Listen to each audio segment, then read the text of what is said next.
Trading करते time maximum लोगों का ये कन्फ्यूजन रहता है कि हमें स्टॉप लॉस कहाँ और कैसे लगाना है, और इसलिए इस वीडियो में हम पूरे स्टॉप लॉस के कंसेप्ट को समझेंगे और इसी के साथ मैं आपको बताऊंगा कि मैं खुद ट्रेडिंग करते टाइम स्टॉप लॉस कैसे डिसाइड करता हूँ। देखिए, स्टॉप लॉस का मेन पर्पस होता है अपने कैपिटल को प्रोटेक्ट करना जब ट्रेड आपके अगेंस्ट में जा रहा हो, लेकिन मोस्ट ऑफ द टाइम ये देखने को मिलता है कि जैसे ही स्टॉप लॉस हमारा हिट होता है, प्राइस फिर से रिवर्स हो जाता है और हमारे टारगेट की तरफ बढ़ने लग जाता है और फिर हमें रिग्रेट होने लगता है कि काश हमने स्टॉप लॉस ना लिया होता।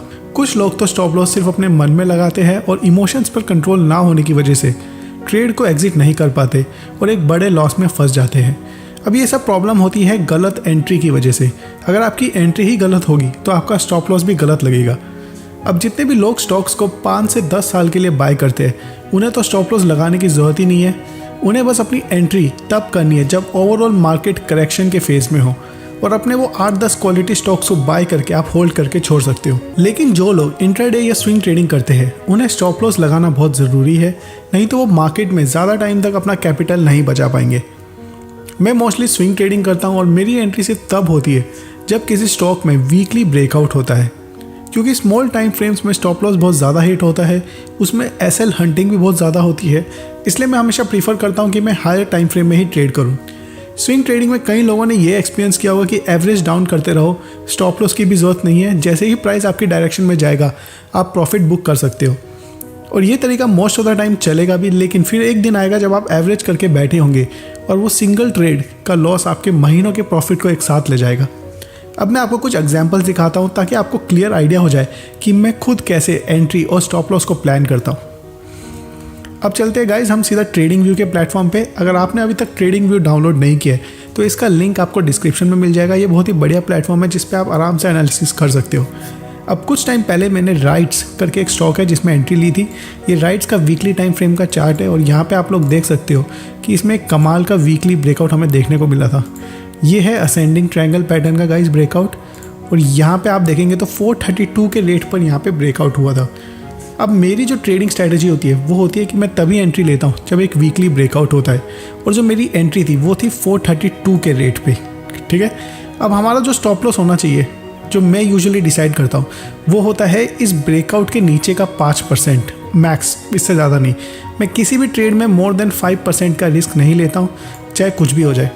अगर ये वीकली ब्रेकआउट फेल होता है और प्राइस नीचे जाने लगता है तो 5% के अंदर हमें एग्जिट कर देना है। अप साइड में हम ट्रेल कर सकते हैं 15%, 20%, जितना भी है वो कितना भी हो सकता है, उसके हमें प्लान नहीं करना है। वो ट्रेलिंग करते रहो, 5% का जितना मिले उतना अच्छा है। लेकिन जो गाइज हमारा स्टॉप लॉस है वो एंट्री के 5% नीचे ही मैं प्लान करता हूँ, उससे ज़्यादा नहीं। अब ये चीज़ तभी परफेक्टली हो सकती है जब आपकी एंट्री प्रॉपर ब्रेकआउट वाले रेट पे हो। अब मैं ऐसे कुछ और आपको एग्जाम्पल्स दिखाता हूँ। जैसे आप देख सकते हैं ये है JSW एनर्जी। यहाँ पे भी आपको दिखेगा कि एक वीकली ब्रेकआउट हुआ था 328 के रेट पे। अगर आप देखेंगे तो मेरी जो एंट्री थी वो 328 के रेट पे थी। इससे 5% नीचे मेरा स्टॉप लॉस प्लान किया जाता है हमेशा, और अप साइड का टारगेट मैं 15 to 20% रखता हूँ यूजुअली। अगर उसके ऊपर हमें मिल जाता है तो वो बिल्कुल सही रहता है। तो गाइज़ ये बात हो गई स्विंग ट्रेडिंग की कि आपको स्विंग ट्रेडिंग में अपना स्टॉप लॉस कैसे प्लान करना है। ये चीज़ आप तभी अच्छे से कर सकते हो जब आपकी एंट्री प्रॉपर ब्रेकआउट पे हो। अब मैं एक और चीज़ बता दूं गाइज़, आपको यहाँ पे वॉल्यूम का भी ध्यान रखना है। ये जो वीकली ब्रेकआउट वाली कैंडल है इसकी वॉल्यूम भी अच्छी खासी होनी चाहिए, तभी ये ब्रेकआउट सक्सेसफुल होगा। और इन केस ये ब्रेकआउट अगर फेल भी हो जाता है तो आपको अपना 5% का लॉस देना है और एग्जिट कर देना है। अगर आप यही टेक्निक यूज़ करेंगे तो आप ईजिली 1:4 और 1:5 स्विंग ट्रेडिंग में निकाल सकते हैं। अब गाइज़ मैं आपको एक एग्जांपल दिखाता हूँ जहाँ पे मैंने एक बार स्टॉप लॉस नहीं लगाया था और उसका रिजल्ट क्या आया था। तो एक स्टॉक था गाइज़ जिसका नाम है बोरोसिल रिन्यूएबल। तो गाइज़ आप देख सकते हैं ये है बोरोसिल रिन्यूएबल का चार्ट, और मेरी जो एंट्री थी वो हुई थी इस पॉइंट पे जब ये यहाँ पे ट्रेड कर रहा था इस लेवल के करीब। मेरी एक्सपेक्टेशन उस टाइम पे ये थी कि प्राइस ऊपर निकल जाएगा, लेकिन प्राइस ने ब्रेकआउट की जगह ब्रेक डाउन दे दिया था। लेकिन मैंने फिर भी इसको एग्जिट नहीं किया ये सोच के कि ये सपोर्ट से बाउंस बैक कर जाएगा, लेकिन ऐसा कुछ नहीं हुआ। और ये प्राइस अगर आप देखेंगे तो यहाँ से ये ऑलमोस्ट 35% नीचे जा चुका था, जबकि हमें लॉस सिर्फ मैक्स 5% का मुझे लेना था, लेकिन यहाँ पे मैंने 35% तक का भी लॉस लिया था। और उस दिन के बाद से गाइस मैंने आज तक ये गलती दोबारा नहीं की। और इससे भी बड़ा एग्जांपल गाइस येस बैंक है, जिसमें मैक्सिमम लोग फंसे होंगे क्योंकि मैक्सिमम लोगों ने भी येस बैंक में एवरेज डाउन किया होगा और स्टॉप लॉस फॉलो नहीं किया होगा।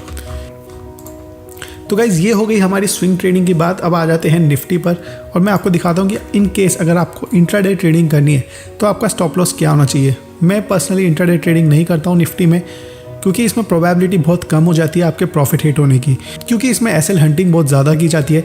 अगर हम 15 तारीख वाले चार्ट को देखें तो आप देख सकते हो कि यहाँ पे जब ब्रेकआउट आया था निफ्टी में, तो यहाँ पे देखिए कितनी प्रॉपर यहाँ पे एसएल हंटिंग की गई कि जितनों ने भी यहाँ 5 मिनट के ब्रेकआउट पे एंट्री ली थी उनके टारगेट कितने छोटे थे, क्योंकि यहाँ पे अगर आप देखेंगे तो नियरेस्ट स्विंग जो है उसका स्टॉप लॉस हिट हुआ और उसके बाद प्राइस ऊपर गया। ये देखिए यूजुअली लोगों ने यहाँ पे अपना स्टॉप लॉस लगाया होगा, ये हिट किया यहाँ पे आके, ये देखिए, और यहाँ से आप देख सकते हो कितना बड़ा मूव हुआ। इसलिए मैं गाइज यूजुअली प्रीफर नहीं करता हूँ इंट्राडे करना, क्योंकि इसमें एसएल हंटिंग बहुत ज़्यादा होती है। वोलेटिलिटी की वजह से हमारे टारगेट हिट नहीं होते, स्टॉप लॉस पहले हिट हो जाता है।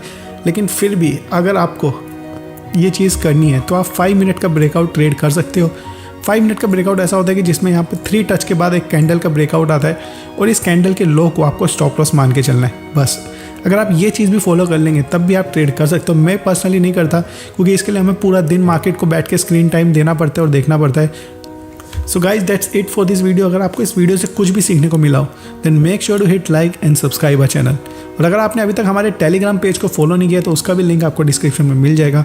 बिल्कुल फ्री टेलीग्राम चैनल है, आप जाके उसको ज्वाइन कर सकते हो। Alright, thanks for watching.